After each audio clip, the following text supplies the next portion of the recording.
Past is a foreign country. They do things differently there. Hello and welcome to Ellroy Reads. This is the show where every week I look at a book that was highly instrumental in the development of James Ellroy's life and career, either a book that he loved, admired, respected, or perhaps he just hated it, but it inspired him anyway. Tonight we have a very special show because I'm going to take you back in time to 1981 and the publication of Thomas Harris's Red Dragon. Yes, this was a hugely influential book in genre fiction. It created many of the tropes of genre fiction, which is still around today. It's such of detectives against serial killers and kind of artistically inspired serial killers and all of these things which became probably horrible cliches, but they felt very fresh at the time. Okay, so to give some context, it's 1981 and Thomas Harris is a former reporter. He'd worked the crime beat all over the United States and Mexico. He developed his voice as a writer. He'd seen some pretty horrible things, so he developed, a kind of not a taste for gore, hopefully an immunity to gore, but taste, it might be an apt metaphor for what's coming up. And with a fellow reporter, he outlines a debut novel called Black Sunday, which is about a terrorist attack on the Super Bowl, and law enforcement attempts to thwart it. He pays off the reporter with the advance. He decides to write the rest of the novel himself. The novel Black Sunday was a moderate success. There was a film made, directed by John Frankenheimer and starring Robert Shaw and Bruce Dern and Martha Keller, which was also a moderate success. And with his next book, he really goes into the stratosphere. Yes, this is Red Dragon. So a lot has been written and said about Hannibal Lecter. So numerous films have been made, television series, novels, and of course it's been endlessly parodied. But let's just go to the basic plot of Red Dragon for a moment. So Will Graham is a FBI profiler who's taken a kind of medical retirement. He was instrumental in capturing the serial killer, Dr. Hannibal, the cannibal Lecter, and there's a brilliant sequence in this where Graham, it's a flashback sequence to how Graham captured Lecter, and he didn't actually know that Lecter was a serial killer, but he visits him and they're having a conversation, and he's looking at his bookshelves, and he sees on his bookshelves books about anatomy, and he looks in Lecter's eyes and just knows in that instance that he's a killer. So he manages to raise the alarm. Lecter seriously wounds him, but Lecter is apprehended. Graham goes into this medical retirement. He's enjoying life with his family, his wife. But there's another serial killer on the loose, and that serial killer, although the authorities don't know his name at first, is Francis Dollarhide, Francis the Tooth Fairy Dollarhide. So a senior FBI man, Jack Crawford, who's Graham's, former senior partner, begs Graham to come out of retirement. He knows the dangers involved. He knows the psychological trauma it inflicts on Graham. But he says, we're in desperate straits here. The Tooth Fairy is murdering families in their homes. The details are horrific. He murders families. He rapes the woman post-mortem. And we need your help to get inside his mind, because that's Graham's technique, to get inside the mind of the serial killer. It's very damaging to know where to go next. So Graham accepts the role, and he decides to visit Dr. Hannibal, the cannibal Lecter, in Baltimore's State Hospital for the Criminally Insane, because he wants Lecter's help in building up a psychological profile which will hopefully lead to Dollarhide's capture. Of course, visiting Lecter is dangerous in itself. Lecter, his body is his weapon, and he's under very, very severe lockdown restrictions. You can't go anywhere near him. He's talking to him through a glass or bars. He's that dangerous. And Lecter, of course, is out for revenge, although he doesn't explicitly state that, but he likes to toy with Graham. He likes to mess with his head, and he likes putting him in danger. He thinks he's better than Graham. He thinks that Graham caught him by pure luck, and he cannot really deal with this. Okay, so the novel was a huge success, and it spawned this incredible franchise. And even outside of the franchise, a lot of it spawned the obsession with profiling, which is a cultural obsession, but also a common police technique at the time, the 1980s. And it spawned the idea that there would be a duel between a detective and a serial killer. But there's a lot of false assumptions made. I mean, this is fiction. This is a novel, but like it's not realistic almost at all about police work or about the psychological profiles of serial killers. In that the Tooth Fairy, Dolarhyde, is obsessed with the William Blake painting, The Great Red Dragon and the Woman Clothed in Sun, and he's partly inspired by that. And he actually visits Brooklyn Museum where the painting is housed and destroys it at one point because he's trying to destroy the serial killer himself. He does actually fall in love, and that almost persuades him to change his ways. So one is that you've got the kind of sympathetic side of the serial killer Dolarhyde because he's capable of love. Two, he's also an aesthete because he's got this interest in art. And Lecter himself is famously very cultured. He knows his fine wines. He knows his opera. He has a PhD. Back when that meant something. No, seriously, PhDs mean a lot. But he's an academic. He's a psychiatrist. He is, he's basically he's highly intelligent, and there's numerous references both in Red Dragon and its sequel, The Silence of the Lambs, to him being, before his capture, a member of high society, dining with, the local business class, high business class and local politicians, and dating some of the most beautiful women in town. And all of that is kind of ludicrous because, I'm a firm believer in the banality of evil, but for a good suspense novel, you need to have attractive villains. And Lecter is that, and it helps in Red Dragon where we don't see too much of him. He's only in a few scenes and a few kind of correspondence, and obviously that keeps up the mystique about him. We see a lot more of Dolarhyde, and he's a lot more kind of just like a blue collar guy. Killing people is like the only distinctive thing he does, really, although there are these efforts to humanize him.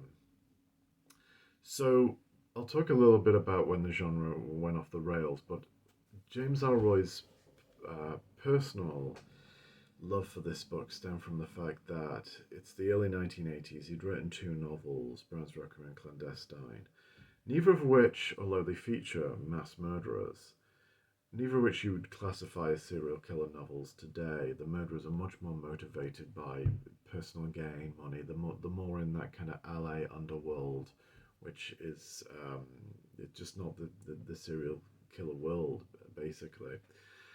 And then he moves to New York. His career is looking promising. He thinks he's really hot shit. But he's rather humbled in New York when he finds out the realities of publishing and for midlist writers. But his first novel that he was kind of finishing up in New York was the novel Blood on the Moon, and he introduced his first series character, which was Lloyd Hopkins. Avon didn't want the first draft. The first draft was a mess. It was called LA Death Trip. It was just nihilistic. Ellroy described himself as a punk at the time. He didn't know what he was doing. But it is about a duel between Lloyd Hopkins and a serial killer. And it very much, you've got alternating viewpoints. You're in the mind of the serial killer, you're in the mind of Hopkins. Hopkins is this sex-obsessed adulterer, he's promiscuous. The serial killer is also sex-obsessed, but for other reasons. He's sexually motivated. He was raped in high school, and he's taking his revenge on what he sees as kind of promiscuous women who belong to this poetry club who he feels betrayed him or slighted him in some way. And then the book was eventually published by the Mysterious Press, and that was good for Ellroy because that started his long partnership with both Otto Penzler and Mysterious Press, and Nat Sobel, who would be his agent for decades. Penzler and Sobel were very close.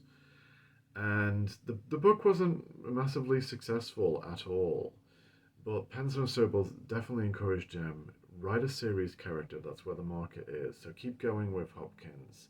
And at some point after the publication of Blood on the Moon, the first draft of Bin Ali Death Trip, at some point afterwards, Ellroy read Thomas Harris, and he realized that he read Red Dragon, and he realized that Blood on the Moon had been part of this kind of serial killer craze that Harris had created. And this happens a lot when writers read other writers.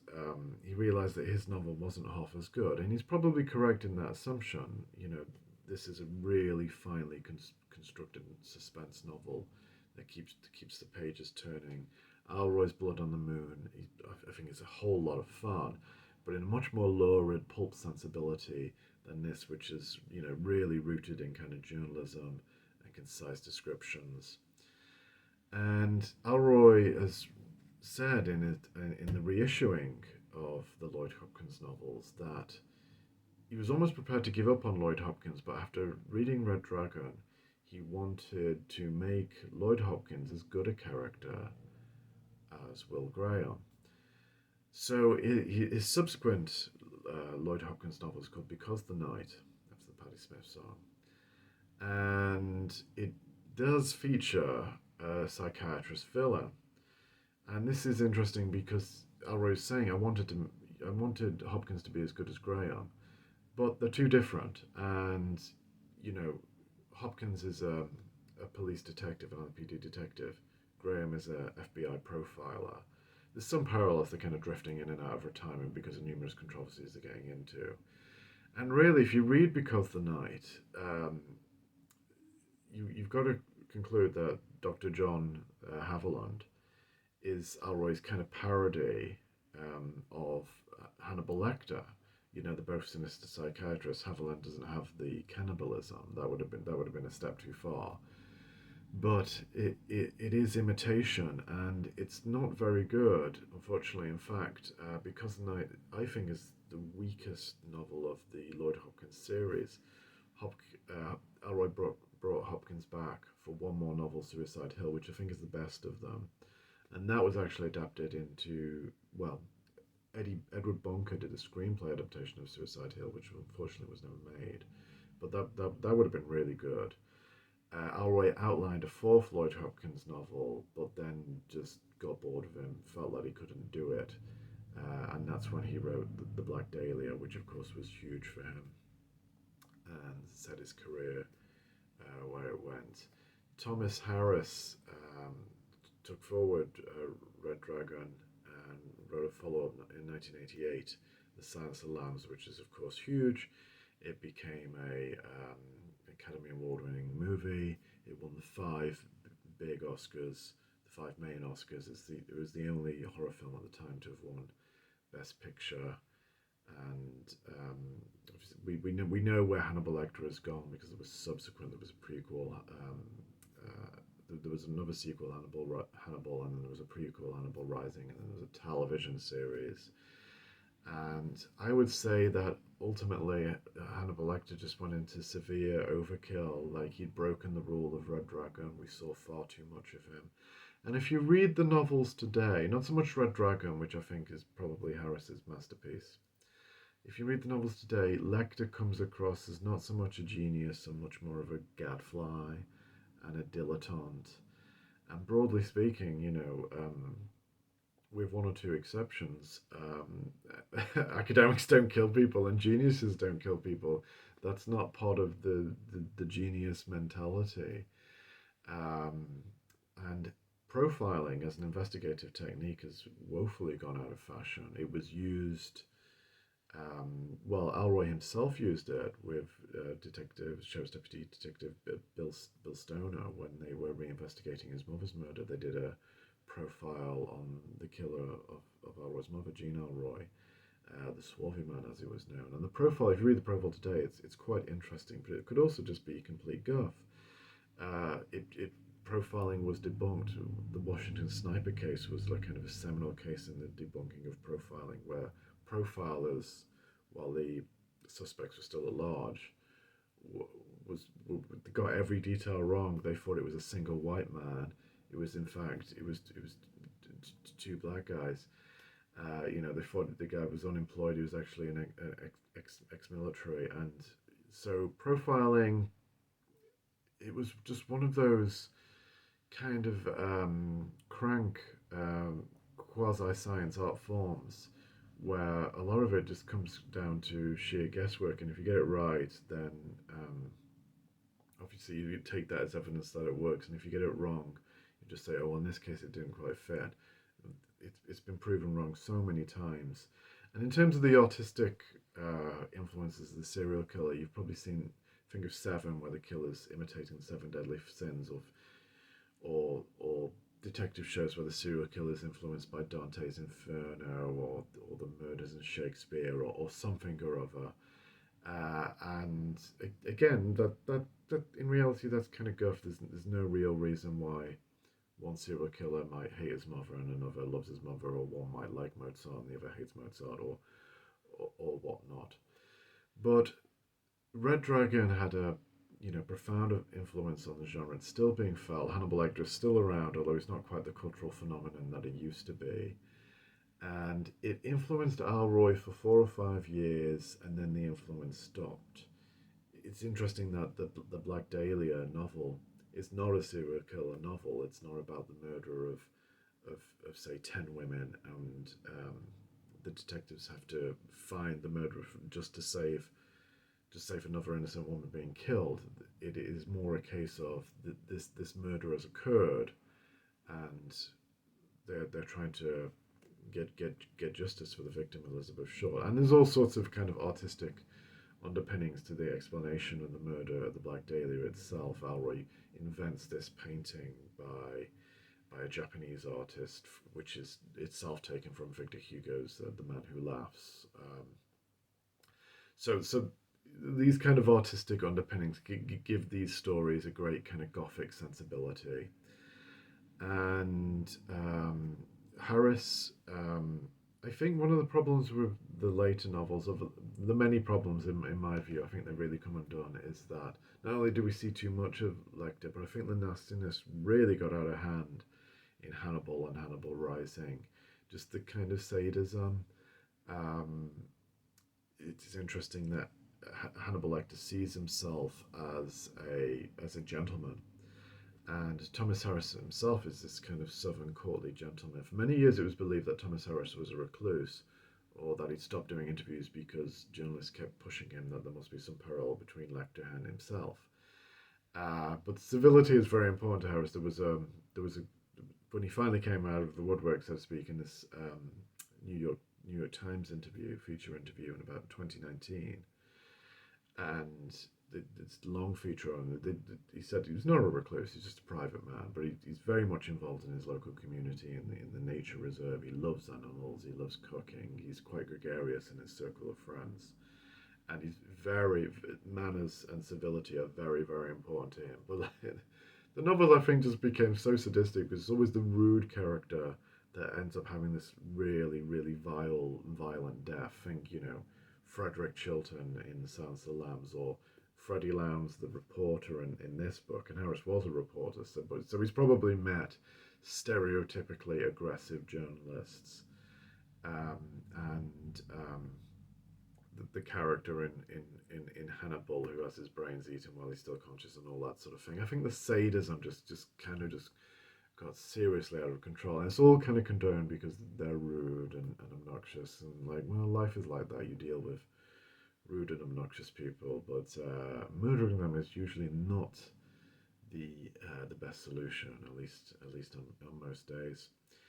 Anyway, so Red Dragon, I feel, really holds up in terms of books in the genre, even in Harris's own body of work. Books in the genre where the suspense and the structure of the novel really holds up. It doesn't so much matter that Now in 2024, we realise a lot of aspects of law enforcement, a lot of aspects of the investigation, and Graham's own assumptions about the serial killer are false. You read this novel today and just go back to 1981 when it was written, and the phenomenon it was created in both in law enforcement and cultural thinking, you find it really holds up. And I'm glad that it was an influence on James Ellroy, and I'm also glad that he moved beyond it. If you look at his kind of novels from say 3 to 6, where he really gets obsessed with serial killers because of the craze at the time, and of course editors were pushing him to write these novels. He's not like Harris at all. His sensibilities are much more lurid, pulpy, kind of black comedy, and there's just sheer outrageousness of it all. And so Elroy wasn't good at imitation, but in a good way. He was good at giving things his own voice. And it's so, just as Red Dragon was a big influence on him, I'm also pleased that he moved beyond the influence and that he found his own voice. And I guess that should be a really important lesson for us here at Elroy Reads. Okay, well, thank you very much for listening. I'm glad you enjoyed coming back to 1981 with me, and I hope you wear appropriate fashions and listen to appropriately early 1980s pop hits, perhaps as an added bonus. Okay, I'll be back next week with another book in Elroy Reads. Bye bye.